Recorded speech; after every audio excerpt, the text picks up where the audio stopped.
Good morning. Today is Tuesday, May 7th, 2024. It is 7:37 a.m. in the council chambers at City Hall, 1123 West Lake Street, Sandpoint, Idaho. And this is a regular meeting of the Sandpoint Urban Renewal Agency Board of Commissioners. Roll call. For the record, I am Chairman Eric Paul presiding. Also present are Commissioners Marilyn Sabella via Zoom, Tom McCoy, and Jason Welker. Please note that Commissioners Kendon Perry and Ned Brandenberger are not in attendance. I'd also like to welcome back Jason Welker, who has been appointed by Mayor Grimm and confirmed by City Council to return as a board member under his new position as the city's Community Planning and Development Director. Congratulations to Marilyn as well for her reappointment to the board for another 3-year term. Congratulations, you guys. First item on the agenda is the meeting's minutes approval of the April 9th, 2024 meeting. I will entertain a motion to approve minutes as presented. Move to approve. Commissioner Bacoy approved. Second. Commissioner Welker, second. Is there any discussion? All in favor? Aye. Aye. Marilyn, maybe raise your hand if you're in favor. She raised her hand on the video. I think that counts. Second. Yeah, Anyone opposed? Hearing none, motion passes and the minutes are approved. Madam Clerk, are there any members from the public in attendance? Mr. Chairman, there are not, we have, Ellie Sussness here from the Hello, Ellie. Arts and Culture and Historic Preservation Commission. Great. Moving on, for the next item on the agenda, we'll have general reports and announcements, and I'll begin with the monthly financial report, which was provided in the meeting packet. The downtown general account has 1.522 million. We did make a transfer of $1.2 million. So in that 1.2 million is with the state LGIP.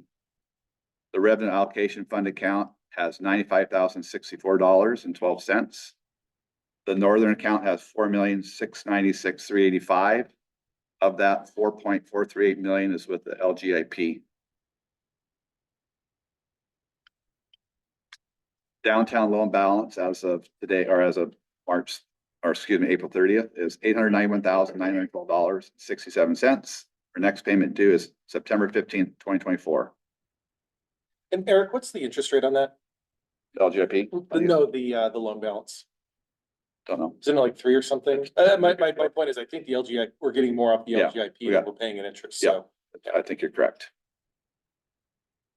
And we did receive, so the LGIP sends out statements, but I didn't get a statement yet, so I pulled it up this morning, and we did receive, not reflected in those balances, $2,068 in interest income from downtown and $7,637 in the northern. So I'll give you a total interest accounting at the next meeting, May, combined. We received increment in April, downtown $67,029.45, and the northern $3,311.13. Art funds downtown, we have $180,418, and in northern we have $100,118 as of April 30th.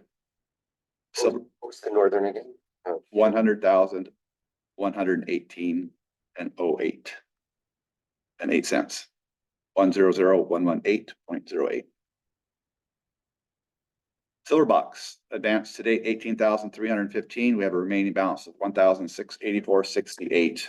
Again, all balances are as of April 30th, 2024. Do commissioners have any questions or comments regarding this?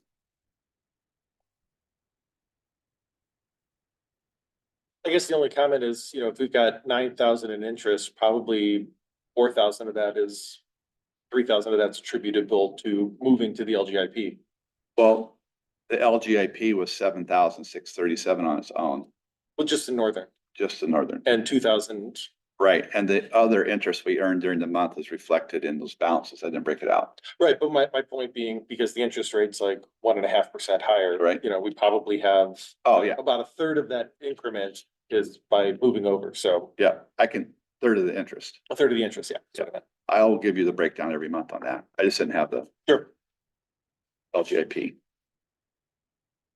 think they report it late. Any other questions?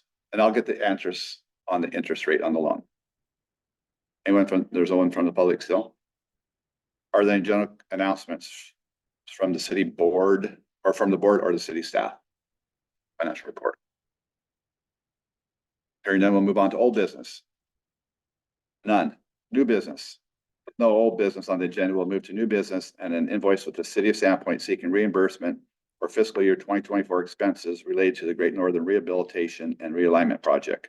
A copy of the invoice and attachments were provided in the meeting packet, and staff members are present this morning to answer any questions. If commissioners have any questions of either Sarah or Eric on that invoice, do not.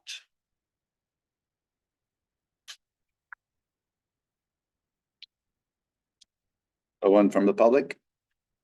I will entertain a motion to approve the payment of invoice 1706 in the amount of $49,382.71 as reimbursement to the city of Sandpoint for fiscal year 2024 expenses related to the Great Northern Rehabilitation and Realignment Project. Move to approve payment. Commissioner Bakoe motioned, second Chairman or Commissioner Welker. Is there any discussion or do the commissioners have any questions for staff? So I guess projects are moving forward. They are. We are working on our grant application, our federal grant application for the Chrissy grant right now. That's due at the end of the month. So I'm meeting weekly with our grants team and our engineering team, ensuring status is progressing on that. Things are looking good. JUB, our engineering group, put together our 60% cost estimate on Friday. I received that. And that's primarily to inform our grant requests with the federal. So I had kind of shifted their attention for a little bit, primarily focusing on this cost estimate so we could get our numbers appropriate. And we'll have 60% drawings from JUB by the end of the month or early in June. So are you still pursuing railroad grants? We are. That's the grant we're working on. Oh, when you say federal, that's the Yeah, railroad? yes, correct. Yes. Okay. And this is the Chrissy application, grant application. We're applying for the two. The other grant application is not yet open. And their requirement is closing one of the crossings. Both, well, yes, Not yes, both. for either grants. grant, Okay. yes. You mind us what Chrissy stands for? Consolidated Rail Infrastructure Safety Improvement Program. And the other grant is RCE, Rail Crossing Elimination. Pretty explicit. That's so that. Yeah. Yeah. So both of them are, the rail crossing elimination grant is extremely safety focused. From a railroad perspective, it's basically minimizing the potential for interactions. So part of that is eliminating crossings where they're, kind of duplicated within a short period, like we have at Great Northern. The Chrissy grant is less primarily focused on rail crossing removals, but kind of general safety improvements and overall rail line improvements. Can you get both grants? You can't. Okay. You can get one or the other. Are they similar in amounts? Yes, Okay. they're both extremely well-funded programs. And don't quote me on these numbers, I might flip them. The Chrissy application program is funded like $1.2 billion. And the rail crossing elimination program is 600 or 700 million. And that might be flipped the other way, but more or less they have extremely large amounts of money in those programs. And what would we think the grant amount might look like for Sandpoint? Our request, we're kind of revising final numbers, but somewhere between like 13 and 16 or 17 million.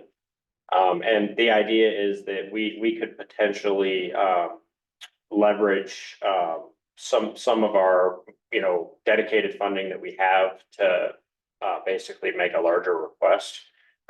That could allow us to, if approved, that could allow us to potentially reduce our SURA funding that we're utilizing in this project, and then we could use that funding for something else.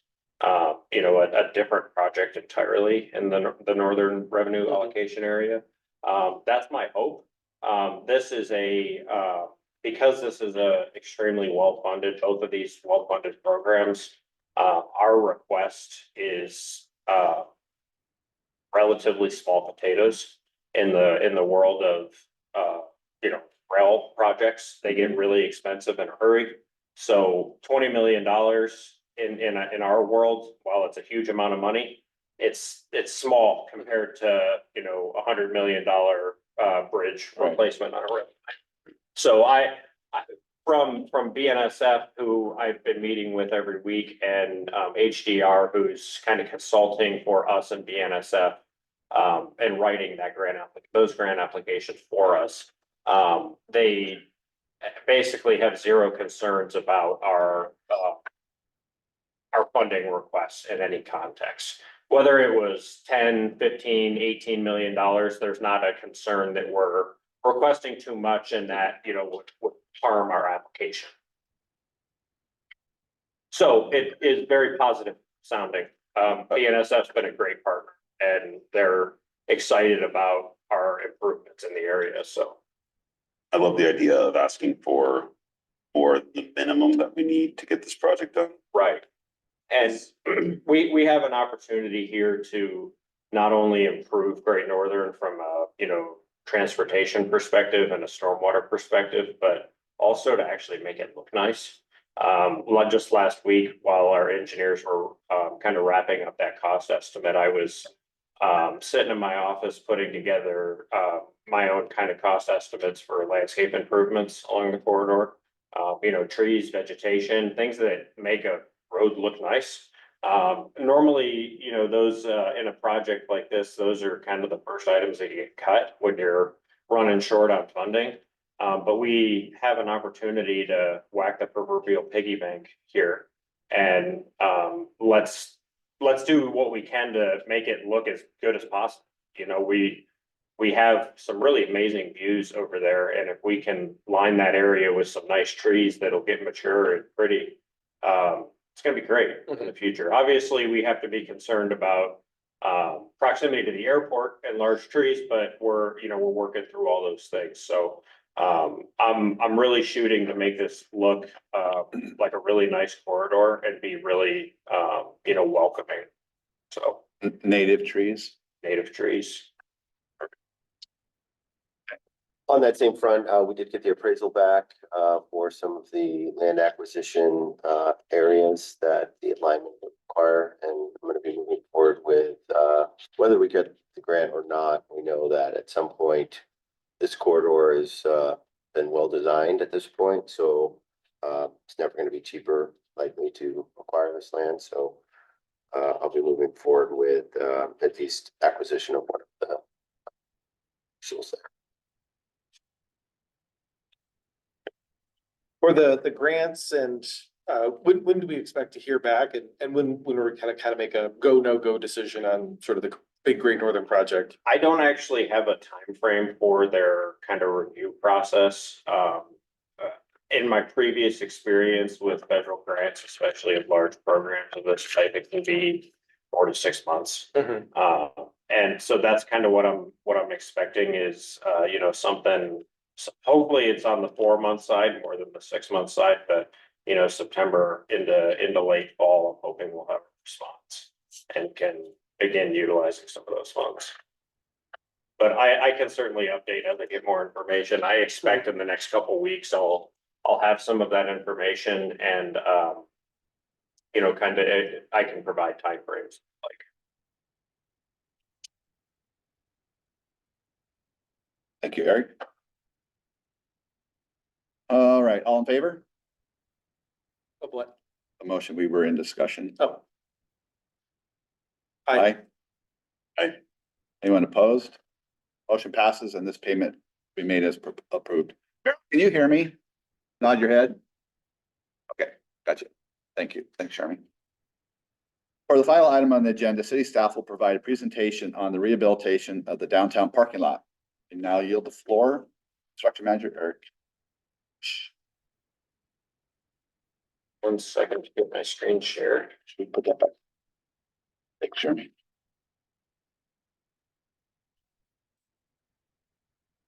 All right, good morning, commissioners. I am Eric Bush, construction manager. I met with bunch of representatives from the Arts, Culture, Historic Preservation Committee, as well as Heather Upton, city staff. 2 weeks ago over at the downtown parking lot. Myself, Heather, Ellie Sustis, Kate McAllister, Caitlin Shook, and can you remind me? Ellie, you can come up to the table. Barry Barish. Barry Barish, all of us were in attendance at that meeting. We walked around the kind of downtown parking lot. We're looking at, properties adjacent across the street for general kind of art installation improvement locations, as well as potentially providing some, some benches and some other kind of areas in that location for people to take a rest as they're, walking around and maybe coming back to the downtown parking lot to, get back to their vehicles and the like. But Heather put this little document together after our meeting. And the three circles with A, B, and C in them were kind of locations that throughout that meeting, we identified as good locations or good potential locations for art installations and kind of general aesthetic improvements in the downtown parking lot. And C over here is obviously in the US Bank parking lot, and I'll kind of explain that further here in a second. An area A here that Heather's identified on the northern side of the northern corner of Oak and Third. This is the northern entrance to this downtown parking lot, and this is kind of this corner intersection here. And what we were discussing in that location is there used to be a city kiosk there where you could get information about upcoming events and the like. And that's actually in this photo here. You can see where my cursor's circling. It used to be a really cool kiosk because it matched our downtown streetlights. Unfortunately, that was removed a few years ago, and Heather tried to track it down, and I think she figured out that it ended up at an Avista warehouse somewhere and was ultimately scrapped. So unfortunately, we don't have it anymore. Otherwise, we would probably look to reinstall it because it was pretty cool deal. But in area A over here, we were discussing the new kiosk, of course, and installing an artful bench and an artful bicycle rack. There's, you've seen probably some non-traditional benches and bicycle racks that function obviously as both items, but don't look just like some of the regular bicycle racks and benches you've seen. And we've got some local artists that Heather has and the ACHP committee have worked with in the past that would be really cool members to potentially provide a piece in that location. And this is obviously across the street at Farmers Park and Jeff Jones Square that we were referencing. And this is a good spot if you're wanting to come to the farmers market on a Saturday, and it gets pretty hectic over there. If you just want to break, walk across the street, and you can take a seat at one of the benches we're going to potentially install, and you've got a pretty nice little separation there from maybe some of the Saturday morning chaos at the farmers market. And then area B over on the southwest corner of Third and Church. We've got some similar opportunities over there to install an artful bench and a bicycle rack.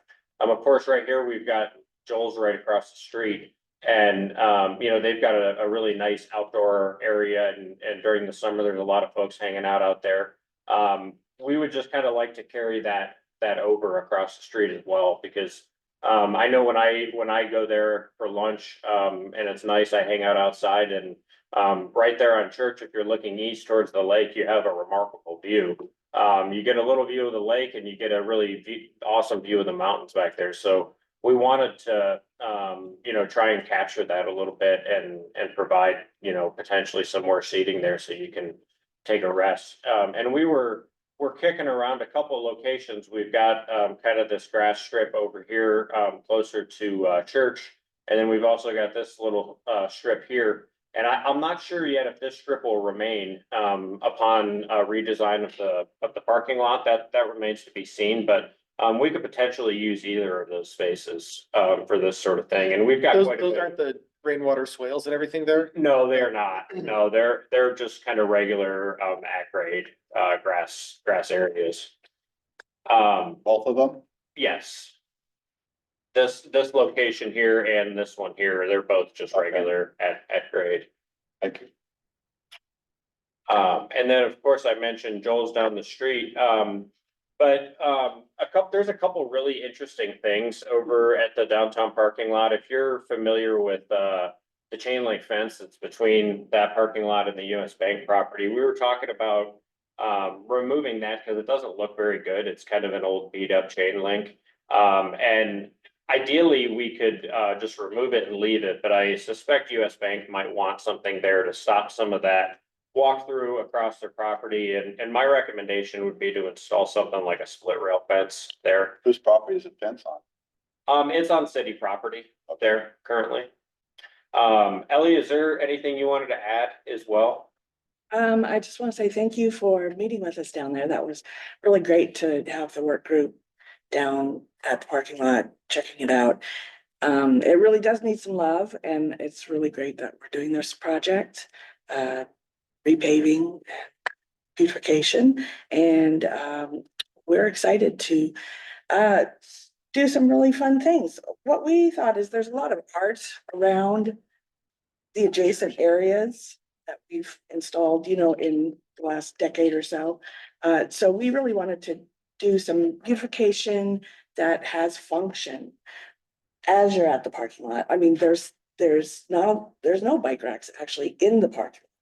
So it'd be great to get some bike racks in there, and like Eric said, some artful benches, drop grandma off at the landing spot and then go get the car and pick her up.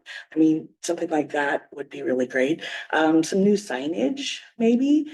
There's a large pole, at least on the south side, that has the big blue parking sign. We could think about something like that. Yes. Yeah, this one here. So, yeah, there's a lot of things that we could do to really liven the parking lot up once the improvements are done. So we're excited. And so there's an appetite from your group to spend some of your art dollars Yeah, I towards think that? Yeah, definitely. I think we can, that's the next step, is to work up a budget and see what we can come up with. So an artistic bench and an artistic bike rack would fall under art distribution versus regular renewal funds, potentially. I would think. I mean, there's the total dollar amount we have is the same, but we have an allocation restricted funds for art, so if you could give them out differently. more that we can put into actual resurfacing. Yep. And what we were discussing at our meeting, and feel free to tell me if you like or don't like this idea, is that as we're figuring out the future of the parking lot and how much asphalt we're gonna remove, or if we're gonna remove all of it. A lot of the decisions I was discussing last month at our meeting. I think it is pretty reasonable for, as part of this project, to whatever art installations and bench installations we decide, when we've got a contractor in redoing the asphalt surface and pouring some new concrete in some locations, those art pieces are gonna need some footers, some brackets and the like to mount whatever it ends up being. It might be pretty reasonable to kind of wrap those brackets and footers into our downtown improvements portion of the project. Excuse me. And then from there, we can give the dimensions to whatever artists we select here, and the actual art installations could be paid for out of the arts fund. It was just kind of an idea we were discussing. I'd be open to whatever feedback you guys might have. And also, interestingly, about the kiosk, that's one of the things that people mentioned to me, the general public mentioned to me a lot. What happened to the kiosk? So I think that's actually a really great thing to reinstate. Did the commission discuss what kind of content might go on that kiosk when it's reinstated? Well, I believe historically there was a map of the downtown area. Lot of spiders. And a lot of spiders. So yeah, we would have to. I volunteer to clean the art. Maybe I'll volunteer to clean the kiosk too. But yeah, again, depending on the size, we could have a map and general wayfinding, things like that. As far as, notations from the public, like flyers or things, I'm not sure, but. Thinking like- Think like- about that. Paper or like video next to like some sort of. We've got some printed media. zoning limitations on signs, but my hope would be, it would be something that would be very easily updated. We can do static. A prohibition on video signs. Mhm. Um, But I just meant like a video screen so that you could have like, it could be Change, copy, updated without yeah. having to go there. yeah, but in my mind, it might say, public hearing on whatever next Tuesday, City Hall. Mhm. With website, maybe a QR code where people could get information. Arts Commission meeting, Sewer Commission meeting today, what's happening today, maybe weather, and I'd love to tie it into Schweitzer. One of my dreams has always been, when we get those cloudy, foggy days downtown, when it's bluebird up top, maybe even a video showing what the summit cam looks like. Oh, there is sun here. Yeah, there's. And it's just, 12 miles away, so some kind of tie-in, but we're gonna have to work through that with zoning and obviously the cost and internally here, the council, to make sure they're on board with that. Does seem like a smart kiosk of some sort would be more likely to benefit, guests and residents downtown. Also, something we can update from City Hall Right. without sending somebody down there in a city vehicle or something would be pretty amazing. Yeah. I think, we've talked recently about what events can the city promote, but like any permitted event that we've decided internally that we can promote in permitted events, like the Cinco de Mayo party, which was a permitted event right here last weekend. Like to have a upcoming events sort of timeline on the kiosk down there, so members of the public can see what's going on in the downtown core. Be good for business, good for organizations that are doing events, good for the city. We could have, registration open now for this program or whatever, And it basically just becomes the information hub for the towns. We might consider putting that on the Joel's side. It'll get a lot more eyeballs if it's across the street from Joel's. People standing around waiting. A lot of people standing around waiting for the burritos. You want it on the screen? Yeah. Yeah, good place. So, just thought. But then again, on the other side, you've got the farmer's market, Jeff Jones Square. So in the summer, I think the other side of the street's getting traffic. Just show you real quickly one that I'm familiar with that I think.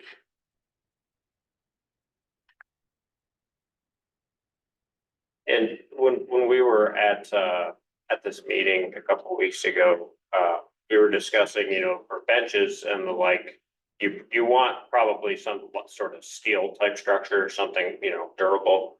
And there's a lot of our local artists that are, kind of welder fabricator type artists, and those folks can come up with some really cool benches. And it just occurred to me while we were sitting here that we could also enlist somebody like that to design our kiosk. And we could end up with a really neat kiosk, if we had somebody come up with something like that. There's any number of ways you could go with that. Those folks are no different artists than a painter or a sculptor. They'll come up with whatever. And Yeah. so there's an option to make that kiosk something really, its own art piece as well. And depending on kind of what the design and things look like, I've always really appreciated that Joel's used the high school to make that seating area with the metal roof and everything.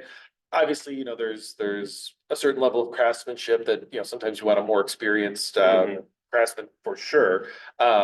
But I do like those ideas for kind of integrating the community into this as well, but. I think it's always a great option to work with like an Eagle Scout, that is working on their final project to get that Eagle Scout process. In my career, in various contexts, I've worked with an Eagle Scout working on some sort of project like that, or you get some really cool stuff.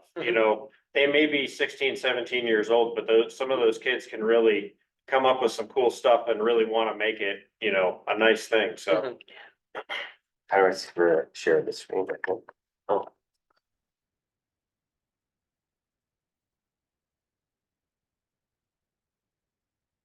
Yeah, there's so many talented people in our community. And Yeah. try and keep it local, absolutely, and maybe even go out of our normal bounds as far as like who that might be. so if you've ever been to Jackson, Wyoming, this is one of their many public parking lots. But it's got like a nice entry, a short wall, kind of defines the area a little bit, landscaping. This obviously is more focused on, you know, the national forest and what's going on there. We could certainly have some things there. But I guess this is sort of what I was at least thinking, a more proper gateway. They've got a really nice sign here that it's, you know, get a view here.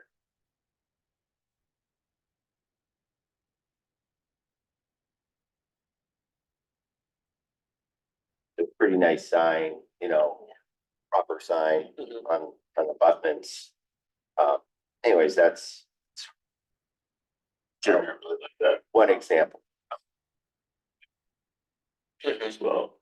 Yeah, short wall, little Line one. sidewalk better right now. I mean, one of my like aesthetic complaints about our city parking is just the unkept grass that's kind of, you know, transitions from the parking lot down to the sidewalk, and it's just not a clearly defined space.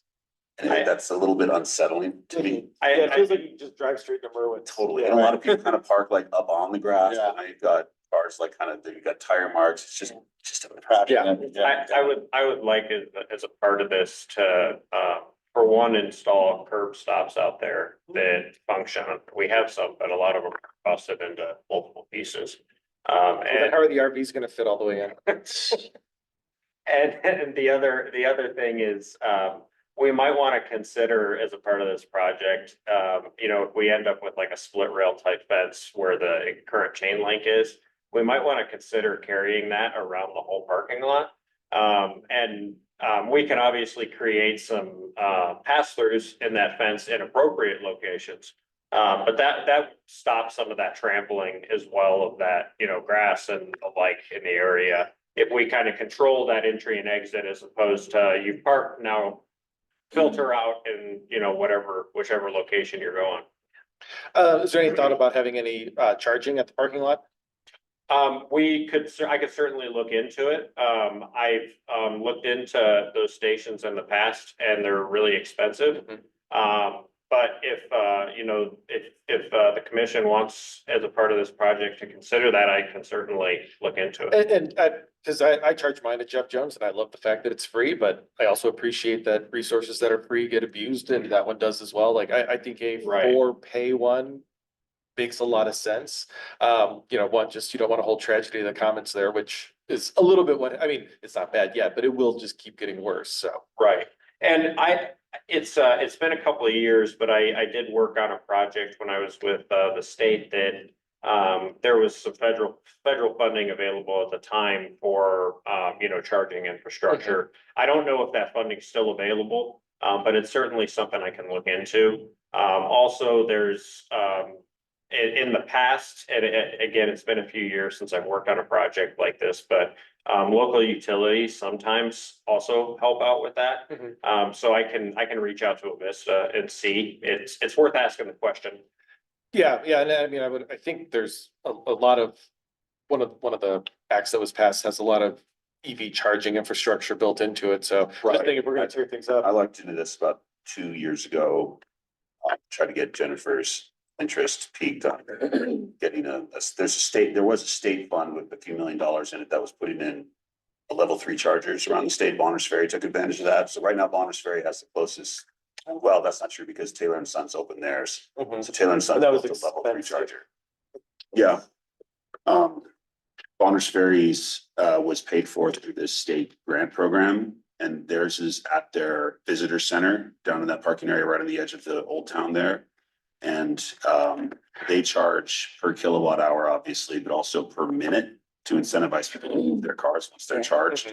So once you're done charging, it's something like 25 cents per minute to remain parked there. So people don't just leave their car all day plugged in, let it top off. The purpose there is to Yeah. get the cars out. They have one level 3 charger. Taylor and Sons now has a level 3 charger, but they're the only other one, and that's purely private. They charge quite a lot for their, more than just the cost of electricity. And then the next one's down at a 76 Hayden. So right now I feel like it's a good opportunity, but at the very least, like level 2 chargers are significantly cheaper. They're 240 volt. The level 3s require a huge, And if you're actually parking for a couple hours, the level 2 chargers are perfect. Yeah, and level 2 charge, I mean, in a car like a small Tesla, you can, in a couple hours, you can get 10 to 20% of your battery. Yeah. Whereas level 3, it's like 20 minutes, you get 80% of your battery. Mhm. But around $180,000 a couple years ago is what those level 3 chargers were costing. But that could almost entirely be paid for by grant dollars. Mm. So. And what I will do as a part of this project, and thanks for bringing that up, because I hadn't considered that, and it's really important in, this location, if we're providing something like that. At the bare minimum, I will have our engineer design, this with the necessary conduit in place and the like to, install that charger in the future. We may not be able to get it, right now as a part of this, but if there's a grant or if there's some sort of funding opportunity from a Vista or something like that, at least we will have that in place, and then we don't have to come in and tear out Dig new everything up. asphalt or something like that. So Jason, are those funds exhausted in the state? I haven't looked into it in about 2 years. Okay. It was, We just sent, someone just sent a informational flyer on what's available right now. I think it was Karen, actually. The other thing I'd like to, and I'll talk with the council, and I need to run some numbers. I'm sure you can see that, but it's a self metered, basically gate. Mhm. So it wouldn't require staffing. Spikes if you drive the wrong way. But I want to run the numbers and see if it makes sense to potentially find an elegant solution to have paid parking there.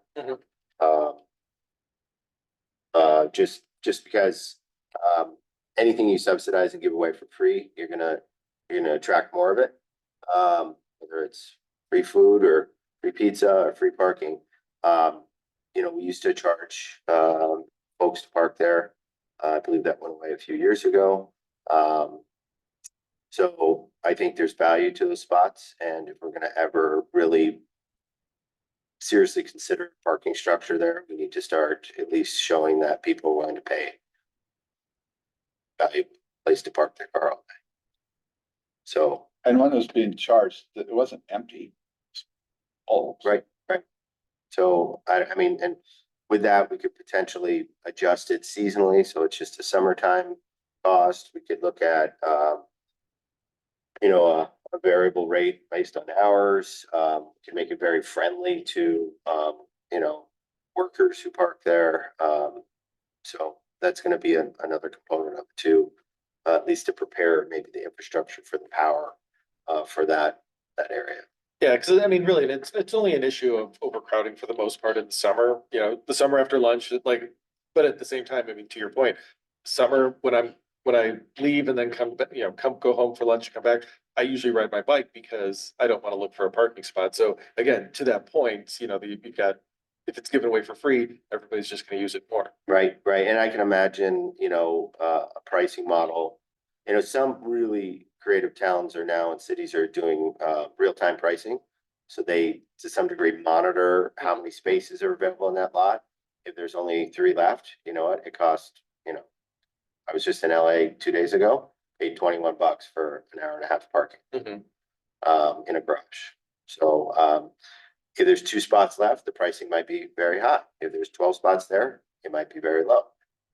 So I'd love to start looking. I'm sure Jason and your economics would love to figure that out. You look at the old, Demand curve. you look at the old black and white photos of First Avenue, and there were meters along the entire First Avenue. Yeah. I mean, it's ridiculous that you charge for any It's parking. customary in any city, any large city you go to, you pay to park. Right. And even smaller cities, you pay to park. Yep. And in the summer, especially for your bike comment, I mean, great time for workers at Coachella or some of the other employers downtown. It's the greatest time you could bike there. Mhm. And it's also when our highest tourist demand for parking exists. So this thing could help start to offset at least some of the thousands of dollars we pay to have flowers downtown. I'm wondering, Jeremy, the gate Yep. system that you pointed out. My understanding is that might be our best option because we don't have like a parking enforcement system at the city. Right.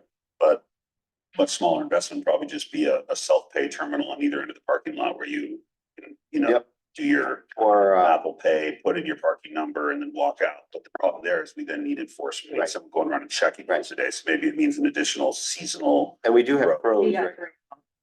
We've got people three doing seasonal that. pros already. we have, no, they're full time. Oh, yeah, full-time pros. I'm Yes. saying And maybe it before- means like like in the summer peak months. We used- Parking. so I know we use. Back in the day, Diamond. we had two, and they did all of that enforcement and all of downtown. How long were we contracting with Diamond Parking for It was downtown? before I was here, but I Many believe it years. was like 4 or 5 years. That was before we had community resource officers.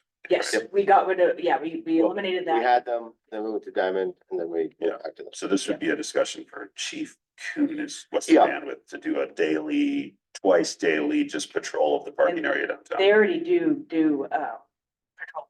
So. So instead of having two entry kiosks, save money, could just have enter here and exit on the other side, because Yeah. if you have Yeah. both, Right, this is in, that's out, right. so you don't have the cost. Eric, You have the gate, I think the takeaway for Eric is like, as you're working on design for this, Yeah, conduit. keep in mind the underground things, conduct that be necessary to wire either a smart kiosk and or parking terminals of some sort, because I agree that if we spend a few $100,000 on this parking lot this year and don't do this preparation, I'm not saying we need to roll this out right now, but we should be thinking about this. well, it's no different than when Urban Renewal funded a lot of the street rehabilitations, we put conduit in. Yeah. Some of it's empty, some of it's full, I'm not sure what's left, but that was the thought back then, don't tear it up later. And we're also looking at through the urban area transportation plan, we did include first as one of our priority 3 projects from Bridge Down. So if we were to get some of that grant funding, it might free up other dollars before this group sunsets to come back and actually install some stuff. And just, I hope we can also look at this for a city beach too, because everywhere I go, it's an automated system, Spokane Airport, wherever you get a ticket going in, pay for it to come out. And hopefully we can apply a residential Sandpoint resident discount of some sort on there. Even some of them, you pull into a spot on the street, and you walk up to a Yeah, device and you put your yeah, I was plate in or something, you still pay, but it doesn't look like it. was just in LA on Sunday night, sitting at one of those on the beach, and I said, well, I'm not parking, I'm just making a phone call. So I didn't pay, and I just was watching, and a lot of people pulled in, didn't pay as I was sitting there, and I didn't pay, and I was able to drive out. So it's sort of Oh. an honor system. I mean, there is enforcement, but in California, there's not a lot of enforcement. Yeah. But it does, I'd like to do something that limits and minimizes our costs for enforcement. Absolutely. Commissioners, as I am working through the design of this, I will have our engineer that is gonna be working on this project, I'll ask them to look into some of these parking metering type systems and see if they have a recommendation. Certainly in the engineering world, there's been some research and some kind of best practices developed for those sorts of things. What's the best way they function? How do you get the most people to pay with, while minimizing the staff requirements, that sort of thing. There's some sort of standard out there. It's nothing that I've ever worked on personally, but I'll dig into it and we'll see what we can come up with, and perhaps I can make a recommendation as well as we find out some of that information. And since I mentioned that, I have reached out to one of our local engineers in Coeur d'Alene, Van Houten Consulting and Design. I've worked with him on a couple of projects with the city, and we have an engineering roster that we utilize, for projects like this. Basically, what that means is we've gone out basically to an RFQ process, to have a list of engineering firms and design professionals that we can kind of direct contract with for lower dollar amounts, so under 50,000 in this case. And that basically simplifies the process for us. I can just reach out to an engineer that's on this list and say, hey, are you interested in working on this project? They can say yes or no, and then we can start discussing, the scope of work and pricing. So it takes a month off of this process as opposed to having to go out to RFQ for each individual design. So I reached out to Van Houten, and I've got a meeting scheduled with him next week. He's gonna be up here, and we'll take a walk around the parking lot. I'll get his take. He'll start developing a scope of work. And then hopefully by next month, I can have a draft contract in front of you guys to review. And then we can get design underway. And the reason I selected Van Houten for this project specifically is his company's a little bit of his name's Merle, the owner, and he's a small shop. He's got himself and a couple of young engineers that work for him. He loves working for us, and he's a really passionate engineer, and he just likes solving problems. And he works very affordably for us. So while we're always trying to stretch our dollars, but when we have, limited funding and we're trying to accomplish a lot, I try and enlist folks like him because he'll figure out ways to save us money on installation, but also just from hiring him perspective, it can save us some money compared to some of the larger engineering firms. So that's kind of who I'm working with, and hopefully by next month I'll have a contract in front of you guys to review. Yeah, on that point, I'd like to accelerate this and move a lot faster. So historically, I believe, as long as SIR is kept abreast, we could probably engage directly as the city. Sure. In that contract and just bring you, the reimbursable. Because we've already put it in the budget. Right, and as you've heard, Eric, we do try to find, Yep. cost savings and use firms that are appropriate to scale the project. So if possible, we may try to even accelerate that and get the design going, Yeah. or at least a first take, so we can do this fall. Like Tom said, we've already committed to it. Yeah, I can certainly proceed on that if you all are okay with it. Yeah. And Merle is, he's always ready to go. So once I have my meeting with him next week, I imagine I'll have a scope of work from him just a few days after. And Jeremy, to your point, I mean, if we can actually get moving on this September, October, I think that's gonna be seen as a huge win for everybody in the Yep. community. Yeah. And once we get underway, I'll request for Merle to, if this design ends up being a little bit more complicated than I'm thinking on the surface, I'll figure out a way that we can go ahead and bid, let's say the asphalt removal and replacement, and potentially come in with a second bid after that, just so we can get work underway. There's ways that we can phase that, accordingly, so we're not, getting into September without starting improvement out here. Yeah, so we already have our existing budget, and we're gonna be into our budget cycle here real soon. And if the project is exceeding what we expect now for urban renewal's contribution, we could add more to our budget next year for it, because you gotta start. Yeah. If you wait till October to site prep, you might not get asphalt down. Exactly, yes, That you'd definitely have mud on your face. exactly. Wanna You'd have real mud on your face. And that timing would work out great, because as we roll over into a new fiscal year on October 1, we're gonna be underway. So it wouldn't have any delays as far as construction goes with being able to pay a Our contractor. road will almost be ready to asphalt by then. Yeah, and because of the split budgeting years, you might throw a little bit in your next year's budget. Yeah, so once you get a cost, and then whatever's allocated to art, if the art commission wants to use art money for artistic benches and kiosk or bike racks, then that could be funded by art, so you're leveraging a little bit. And we may have a little savings, from, oh, not savings, but reallocated dollars from the downtown waterfront. I know it's getting thin, it's gone. Oh, you don't have Never it. mind. So we have a budget cycle come up, so the quicker you can get your numbers, Oh, then when we do our budget, we'll start that in June. Our meetings, June, to come up with, budget for presentation. And I can initiate that with our engineer as one of the first tasks, you know, as they kind of get their head wrapped around the project, they can put together a high level cost estimate, you know, because they won't have dug into the design too much, but I can get us pretty close. So at least it can inform, you know, next year's budget request. And if we don't use it, that's more the better, you know, we can shift it to something else then. Great. Thank you. I'm sorry, real quick, I just wanted to point out two more things here. This is the, across the way at US Bank. This is their dumpster enclosure. Those things are never very sightly.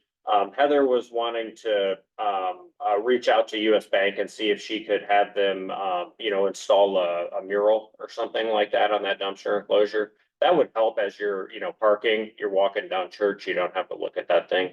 And specifically, I'm sorry, if we wanted to do a historic wayfinding about the school, former school that was there on the site, that would be really interesting.